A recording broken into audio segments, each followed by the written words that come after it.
Hey guys, I appreciate you stopping back by again today, as always.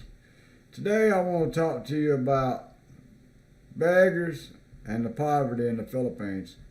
A lot of you guys that's been there already know about it. I mean, you see it. No matter where you go, you're going to see it. And I'm going to share that with you newer guys today and share with you what I've learned, what I've heard from other Filipinos about that situation. But before we get started, I just want to let you know that I really appreciate your likes and all of your comments and sharing, and also the new subscribers. I don't really like to call y'all guys subscribers. It sounds kind of transactional or something. When you hit the subscribe button, as far as I'm concerned, you're a friend. That's just the way we are down south. So I appreciate my new friends. I wish it was kind of like Facebook. Instead of getting new subscribers, I just have new friends. Because, like I said, that's what I consider you guys as friends. We can all comment, talk together, share our feelings, help each other out. Because a lot of times I'll make a mistake and you have to correct me. But anyway, today we're going to talk about the poverty and beggars in the Philippines. And I'm going to try to make this pretty quick because I've had a long day at work today. I'm very tired. In the South, you would probably hear somebody say, I got my ass whooped today. I'm wore slam out. That's what you would hear down south in the United States. So anyway, grab your beer, pull your seat up, and let's go ahead and get started.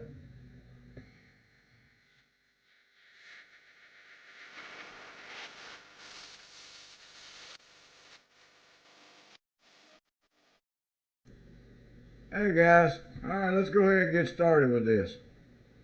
I know a lot of you guys is already in the Philippines or have been there before, and you've seen this, but I want to go ahead and let some of the newer guys be aware of the poverty they'll see when they arrive in the Philippines. You'll see beggars and poor people everywhere. You'll see houses and people in living conditions that you couldn't imagine. And it's very sad. I try to help all I can. I'm a very empathetic person. I have a really big heart. And it's hard for me to see people in a bad situation and not help. Now, I'm not going to do it on video. I think a lot of those people that get on YouTube and help people out, not all, but there's some that gets on here, they'll give away money or play games or help this, do that, and then they want to record all of it. They're doing it for views. And the way I look at it, I try to help in secret. But I've helped a lot. I mean, a lot.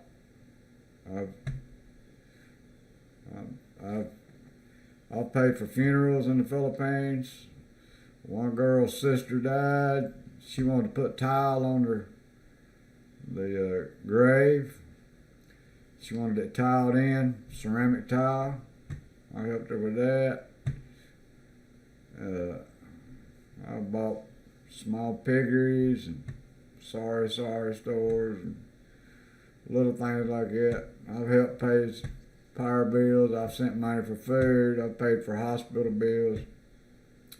You know, and it's not a lot. I mean, you know, it's not like I did a lot, but I help. I help what I can. You know, a lot of you guys probably rich, got money, retired, got hundreds of thousands of dollars in the bank. There's nothing wrong with helping, but you can't help everybody. That's what I'm trying to get at. You know, I help when I can, but I can't help everybody, and I can't do it every day. Where I'm at in the United States, I watch commercials all day long. 9/11 people, firefighters and policemen, support their families, and military support their families, and dogs and cats support their families, and Holocaust survivors and old people in Israel support their family, and children with cancers. Well, hell, if I try to support all of them, I wouldn't. Who's going to support me? I'd be out of money. I wouldn't be able to support myself. If I give all these people $5 a month that I see on TV or I see in real life and need help, well, I'd be homeless myself. I'd be in one of them damn commercials. What I'm saying is, you can't help everybody. But when you get to the Philippines, you're going to see a great amount of poverty. I've been in a lot of countries in the world, a lot of East Asia, Central America, South America. I've never been anywhere in Europe, over in that area, Africa. I've never been anywhere there. I just usually go south of the border, United States and East Asia. I've seen a lot of poverty, but it's probably worse in the Philippines than anywhere I've been. I'll tell you a little story. I went to the Philippines in like 2015 or so, somewhere around there, 2014, 2015. The girl I went to see, we went to the mall in Bohol, Tagbilaran. And there's a lot of them around the malls. And if they see an American, these beggars, a lot of them, there'll be kids and their parents will say, there's a foreigner. They'll go, go, go. They'll come running up to you. Or to be a woman with a baby on her side running up to you with a cup asking for help. Well, the girl I was with said, don't help, don't help. You don't think I should give them a little bit, something? A little bit? No, don't help them. You can't do it. I said, why? She said, because there's a lot of gangs and stuff involved. There's a lot of syndicates involved, like the mafia and stuff, and they force them to do this stuff, human trafficking and stuff. And if you support them,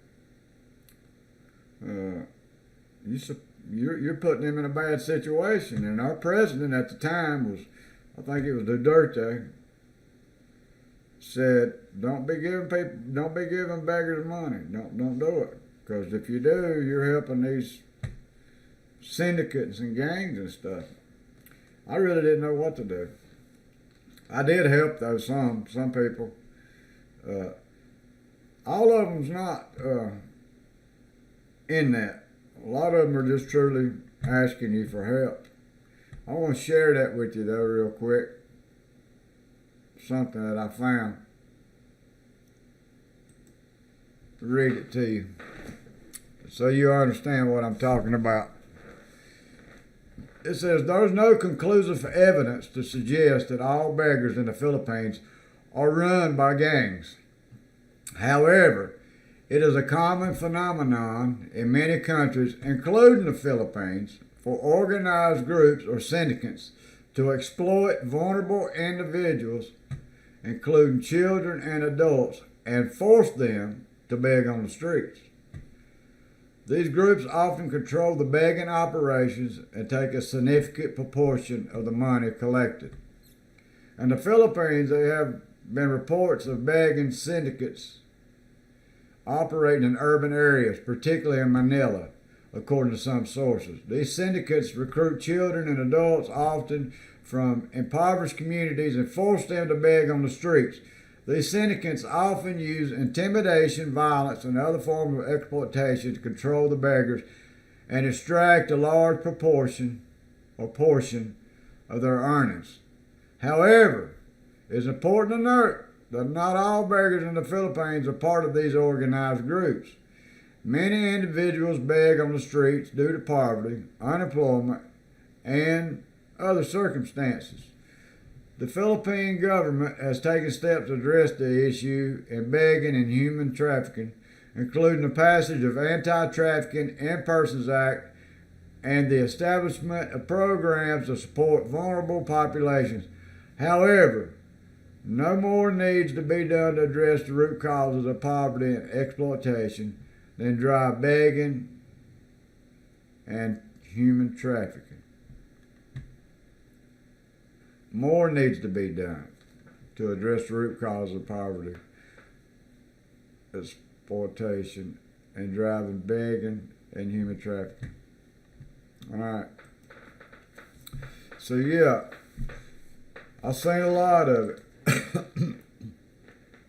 A lot of times I'll see these people begging. I'll come out of the mall and they'll start running up to me. Hell, I just run away. Like they're chasing me. Hell, I'll run. It's kind of funny, but it ain't funny. But I just want to tell you guys it's very empathetic and kind-hearted. If you go to the Philippines and you start helping everybody ask you for money, you won't be there long. You'll be in the embassy trying to get them to help you get an airplane ticket back to your country. You'll be broke. There comes a point in time when you realize you can't help everybody in the world. You got to take care of yourself. Now, I encourage you to help people when you can. You know, give them a few pesos, whatever. Give them $1 or $2. But if you go to these bigger cities, around these bigger malls and stuff, you won't be able to go in and out without people begging you. And like I said, the girl I was with at the time, in 2014 or whatever, she was like, don't do it. Don't give them money. I was reaching in my pocket. So why? She said, because they're controlled by gangs and basically the mafia and stuff. They're forcing them to do that stuff. And if you help them and you give them money, then you're enabling the syndicate and these gangs into doing this. Because they get the money, they take it. And I'm thinking to myself, well, how do you know they're part of this? How, you know, you just don't know. I mean, you don't know. But yeah, you got to be careful. The main thing to remember is I'm not telling you to have a hard heart and not help people, because I encourage you to do so. I do it myself. If you remember, I went back in February, come back home 1st of March, and I made a video about did I get scammed? Did I get scammed to help this girl build a house and she buy me land in her name? Well, first of all, it wasn't a scam because I volunteered all that, but she did tell me if I wanted land, she put it in her name, then lease it to me for 30 years. And as a matter of fact, I messaged with her this morning. It was nighttime in the Philippines, early morning here in the United States. And I asked how everything was going in your house and stuff, and she was just tickled to death. And she sent a picture. So I didn't spend but like $1,200 in all. Now she's got a place to live. When I visited her, she basically had several bamboo poles with some tin up. Really, there wasn't no walls, just kind of shower curtains around the place. It wasn't as big as my kitchen. They used the bathroom outside and they cooked on fire. And she was good to me. We had a great time. There was no men in her family. It was just her and her mother and a couple kids. And I was like, I can't leave these people living like this. Hell, I can't do that. It ain't gonna hurt me either way. So I helped build her a little house. Nice little house. If you watch that video, it's a nice little house. Hell, I like it. I wouldn't mind having one of those. Just for vacation. But yeah, but anyway, I want to make you guys, especially you guys, and you guys is my new friends or my friends that's over there in the Philippines. Maybe you can elaborate a little bit more, explain a little bit more. But I wasn't expecting this. When I went to the Philippines, I said I need to take all my boys over here. They'll be grateful if they see how these people live in the Philippines. Most of them. pretty much everywhere I went. Now, if you're living in McCarty or BGC or something, you probably ain't seen a lot of it. But you get out in these provinces and stuff, these smaller cities, you'll see poverty everywhere, and it's sad. I wish I wish all my boys could go to the Philippines. They'd make them appreciate what they have and what their parents give them during their youth. Because you know a lot of kids, they think they're being denied stuff, and everybody else, mom and daddy a lawyer, live on a lake, and they got a new boat for their birthday, and all I got's a PS3 and a new TV. Hell, these people over here in the Philippines, a lot of them will never have even a new TV, much less a game to play on it their whole life. So, but anyway, you guys protect yourself over there. I'm not telling you to have a hard heart, because I'm very empathetic myself. But you got to protect yourself. Watch out for scammers. Watch out for a lot of beggars. And just remember, you got to take care of yourself first. Nobody else, they ain't going to give a shit about you. Okay? Nobody else. These other expats, they might be one or two that's going to help you out, but if you get to the point where you lose all your money and you're in a bad situation, you pretty much on your own if you ain't got family back in your country to bail you out, help pay your bills, or get you home. So, all right, guys, that's all I want to say. I'm just going to say be aware of the beggars and the poverty. Help when you can, but realize you can't help everybody. There comes a point in time where you've got to realize you've got to take care of yourself. Nobody else will. All right, my friends, my new subscribers, my new friends, thank you very much. I appreciate everything. I appreciate you stopping by, the comments, the likes. And I'm going to, like I said, I'm wore out. Got my ass whooped today. I'm going to take my little ass to bed. So, you guys have a great day. Take care of yourself and have fun. Bye.